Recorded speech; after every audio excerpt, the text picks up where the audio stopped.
Welcome back everyone. In the previous video we have seen the first and third program of week 8, and here we will complete the second, fourth and fifth program. So the second program is to read the value from the potentiometer and display it in the serial monitor. To do that we will just require three components. One, the Arduino board, second, the breadboard, and the third, the potentiometer. Once you have taken all these, we can start the connection.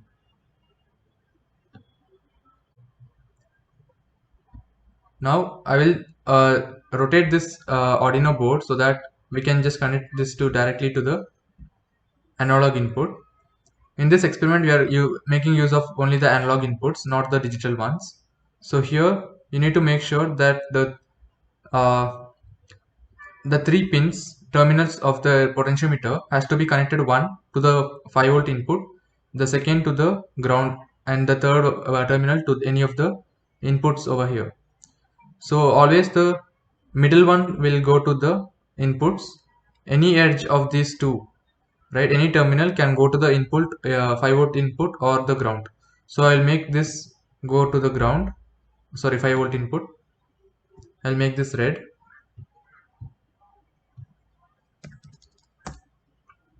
Now I will choose this particular terminal, the first one, and I will make this connect to the ground.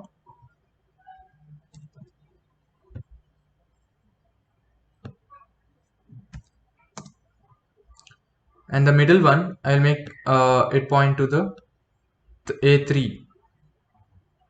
You can choose any of the 6 points over here from A0 to A5. Anyone will work, but make sure the code what you write will be matching with this terminal. So this will be L1. Now that the connection is done, only you have to connect the potentiometer with these three terminals. And now let's start coding.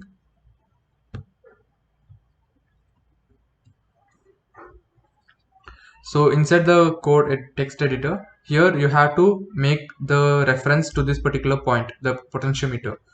So that will be given by this A3. If you have connected it to A0 or A1, you have to make sure you will give 1 or 2, 1 or 0, whatever, based on the connection. So I will make a potentiometer. This will be 3 in this case. Now we don't require this pin mode over here. This is for digital, right? For here we will just initialize the serial. So serial dot begin 9600. That's done. Now the work we have to do is only in the loop method. So here we will remove all the first three lines. First we will take a variable called value. This value will be read from the potentiometer. So you can see, you can sorry, you have the range of value. You can rotate this knob from 0 to 1023. That is the range. So range of potentiometer is from 0 1023 1023. And to capture these value we need to make use of analog read.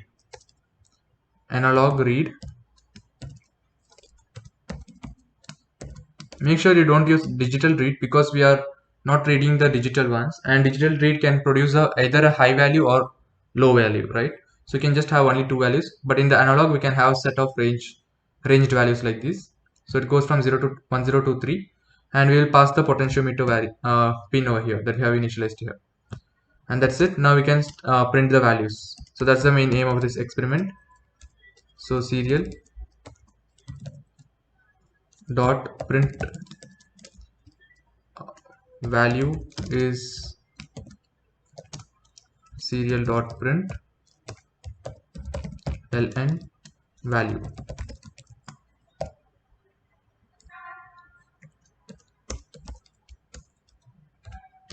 Okay, the code is done. You can reduce this delay to 100 milliseconds, right? I don't want it to be the very long delay, because whenever I rotate immediately I need to update the values.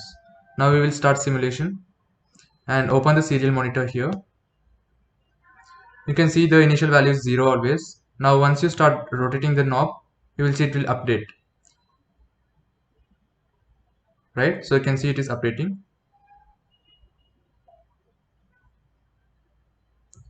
Okay, so but make sure that when you connect it, only the middle terminal will go to this any of these input, and the other two is used for the input 5 volt input or the ground.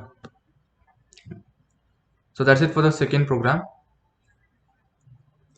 So coming to fourth program of week 8, we have to implement the simulation to sense movement in the room with a PIR motion sensor and Arduino digital input. So make sure we need to use digital input over here. So first let me drag in the Arduino board, a breadboard. We will require one LED and a resistor. You can use a buzzer instead of LED, but LED will be simple, so I will use LED. Because once you sense a movement, you have to show the sign, right? So you can make use of LED to blink the light or sensor to make sound. I mean, so the buzzer, not sensor, the buzzer to make sound. And finally, we will require one PIR motion sensor. PIR sensor. Here the connection is pretty simple. First, let me just connect the LED, which we will all know. So first I will put it into this particular breadboard, rotate the resistor, connect it to the one end of the terminal. Now we have to connect the LED to the power supply and the ground. Actually the input voltage and the ground. So now before connecting the LED to the ground and the port over here, I will take the ground line from the power. So from that end I will take it to the negative row, and also the 5 volt input. We will require this for the potentiometer, and also the 5 volt input, and this shall go to the positive end. I'll change the colors of this to red and the ground line to black. Now I will connect this end to the ground. So the remember, one end of the LED should go to the ground. Now the terminal has to go to the any of the port over here. As you remember, you can choose any port. I will choose 13.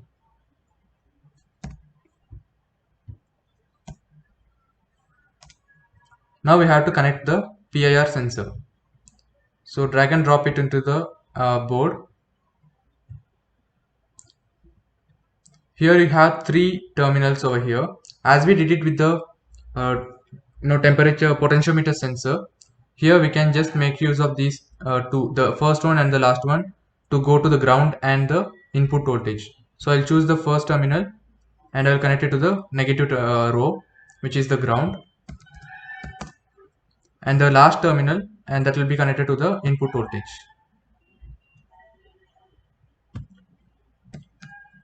And that is red. And this has to go to any of the port over here. So I will choose 3. Right. So now we have the setup done. Connection is over. The main connection is to, you have to take the 5 volt input and the ground to the breadboard. So I will choose the red wire from 5 volt to the positive terminal, ground to the negative terminal. There's a black wire. So making use of these color codes, we can identify which is the ground, which is the power supply. So you can see that only the one red wire which is connected to the PIR sensor, which is the input voltage, and the second one, we have two ground lines, one from the LED and one from the PIR motion, that's connected to this negative row, and one end of the uh, the LED is going to the port over here. Any port, it can be 0 as well. That's your choice. You have to make sure you update the code as well. And similarly here you can see the PIR sensor, the middle terminal, that is the green wire, going to the another port over here. Now let's start with the code. Here we will initialize the 2 terminals, right? So one for LED, one for PIR. So int LED, this terminal we have given as 13. So LED equal to, here we have connected this end to 13, the yellow wire. and another one is PIR. This is given to the 3. Even if it is not negative, as you can see, it's just connecting. You can just choose 3. You don't need to put a negative sign over here. So that's PIR, and here inside the setup you have to initialize the output and input. So basically your output will be the LED, and input is getting from this PIR motion. So your LED is output, and pin mode PIR, this will be your input, right? LED is your output based on the input or that is given by the PIR. This will sense the motion and will give the input to this particular LED, and this will display the output as glowing or not glowing, right? That's the understanding. And here we can also initialize the serial input, right? Serial output. So serial dot begin, just to know that it's working well, right? Okay, so that is done, and inside the loop we will get the values. So here int sensor equal to this is digital read, right? We have this port which is connected to the digital power supply, so this will be digital read,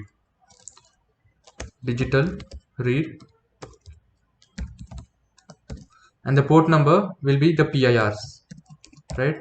Once you get this value, you have to pass this to the LED. So here, how do you compare? You have to compare this value. So this will be your,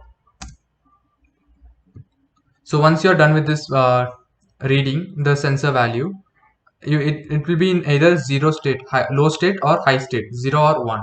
So now we will compare it using if condition. So if sensor is equal to double equal to, meaning you're comparing this value with high state. If it is high, meaning if this is motion detected, right? If motion is detected,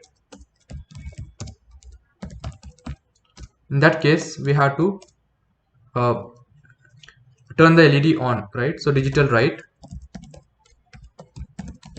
LED comma high. Also we will print the output, serial dot print line motion detected.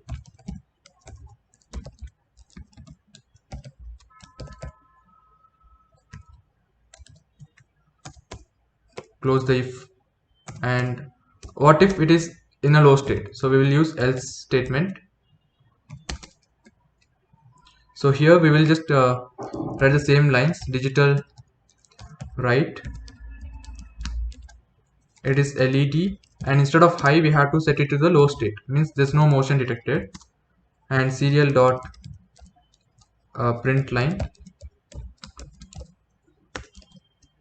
no response, or no sense, nothing is being detected.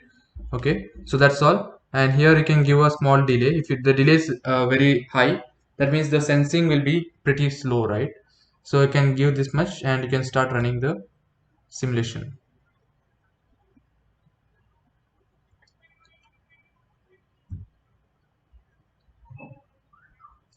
Okay, once again, here I have opened an extra curly braces, sorry for that. Just start the simulation again, and here you can see it's working. Now it's motion detected. Sorry for the trouble, guys. The slight error in this particular circuit, because we get motion detected every time, but we still have not moved the object on the sensor. Basically, here the first one, the rightmost terminal is for the ground. It's not for the input. It's for the ground. So just make the changes.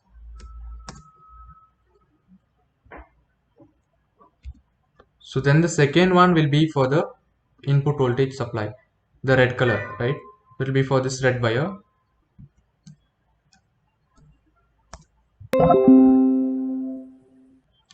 And the third one is for your output.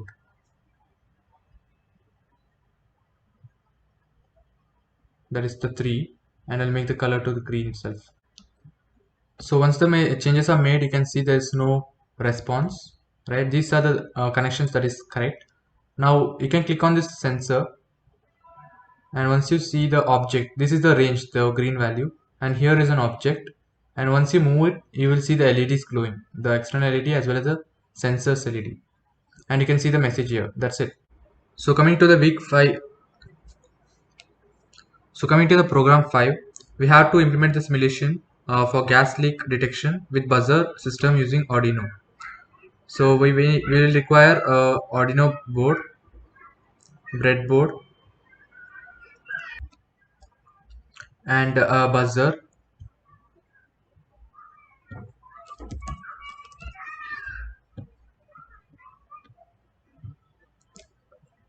a gas sensor. Okay, that's the required components. Now we will connect the buzzer first. So buzzer is used to make sound whenever there's a leak, gas leakage, right? So that's how you need to go with it. Or you can use the LEDs as well. But this program is asked to implement with the buzzer. So I have taken a piezo buzzer, connect it,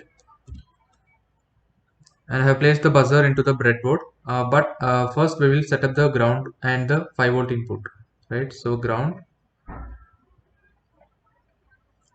and this will go to the negative row,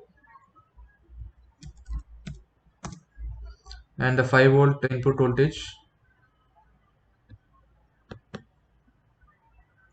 and this is going to the red, positive one. Okay, so now the first point, the any terminal of this buzzer has to go to the ground. Any one should go to the ground, which is the black wire over here.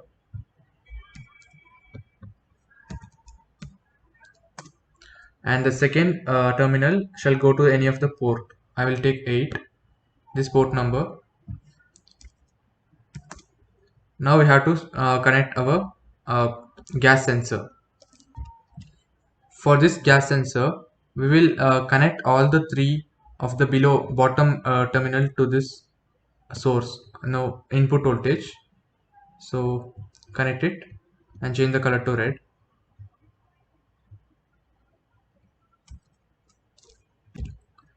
Once you're done, we have to connect the other 3 terminals, and for this we will require one more ground. You can choose this particular ground, but it will make it untidy. Since we have the second ground over here, I'll drag that particular ground line,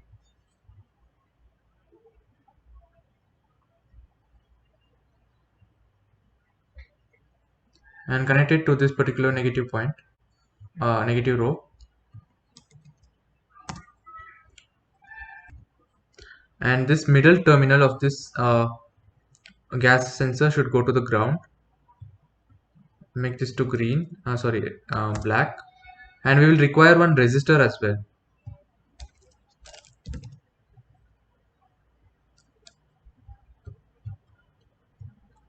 And I just drag and drop. Yeah, so here it is fitting to the ground, right? So you have to connect the one terminal to the ground ground line, and the second should join with this row, no column. Basically the first terminal of this particular sensor has to be connected to the resistor, which is in turn connected to the ground line. That's it. And this particular last terminal should be taken down to this particular analog input.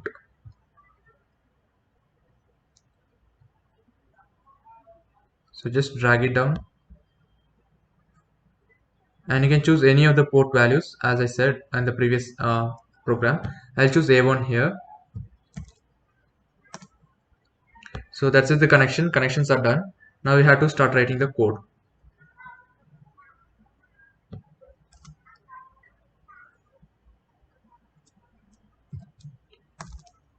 So here we will initialize the variables. One we have is buzzer, and this port is 8, as you can see here, and the second one is the sensor, gas sensor, and this we have connected to A1. You can give it as A1 because it's analog 1, or just simply 1 is also fine. Now as done in the previous program, the buzzer here is the output and the sensor is the input. So pin mode of buzzer, pin mode. So as we have discussed in the previous video, so as discussed in the previous program, the buzzer over here is the output and this sensor is the input. So this will sense the leakage and it will send the signal to this buzzer, which will in turn make noise as an output, right? So here pin mode of buzzer is set as output and then pin mode of the gas is input. Done. We can initialize the serial as well. So serial dot begin 9600. Now we have to go to the loop method. In here we will remove these methods. First we will take the sense gas level variable and this will hold the value read by this particular port, right? So this will hold the value that is read by this gas port number and this will be analog value. As you can remember, it is A1. So if it is confusing, you can just write A1 over here. That is fine. So analog read. So whenever there's a A1 coming to the port number, it is understood that it is analog, right? Analog read gas.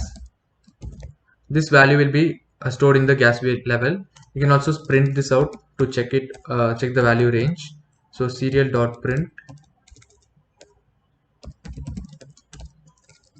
gas level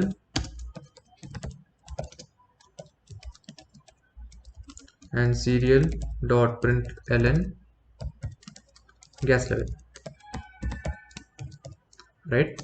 So this is to output the gas level in the serial output. Now we have to compare the value range. So if gas level, so we'll make a range for checking the threshold value. So here we will check if it is greater than 650 and gas level is less than 720 or 719, whatever value. This will be a threshold value.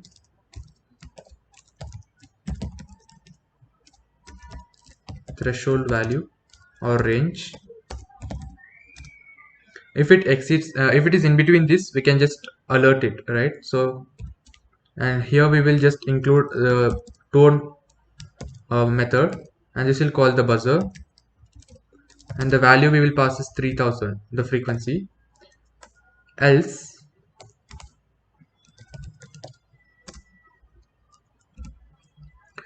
else if, okay,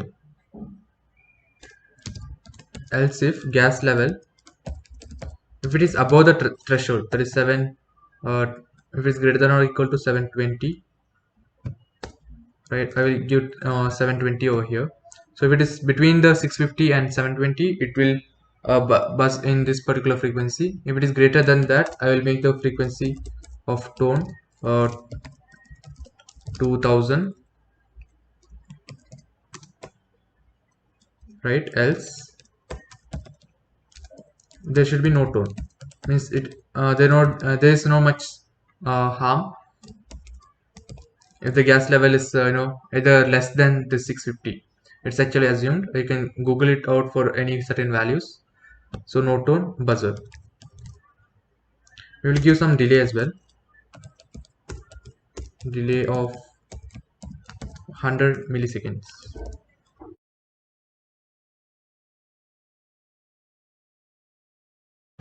So run the code and you can see that it is working. You'll see the gas level here. Now click on this gas, right? Click on this gas and you can move the gas around. So once you move very close to this, you can see the value increases. And yeah, your gas sensor value will be around 300 only. So we have to make a small correction. Instead of this 650, we'll make around 150 to 190. It's a little safer range. We can make this particular value. If it is more than 190, it will make this particular tone. So it depends on the level of sensor it is. As I move outward, you can see that it is not making the sound because the range is 136. If I come inside the range, Yeah, you can see one kind of frequency, and if it is very closer, it will increase the tone. That's it. That's all for this video. Thank you.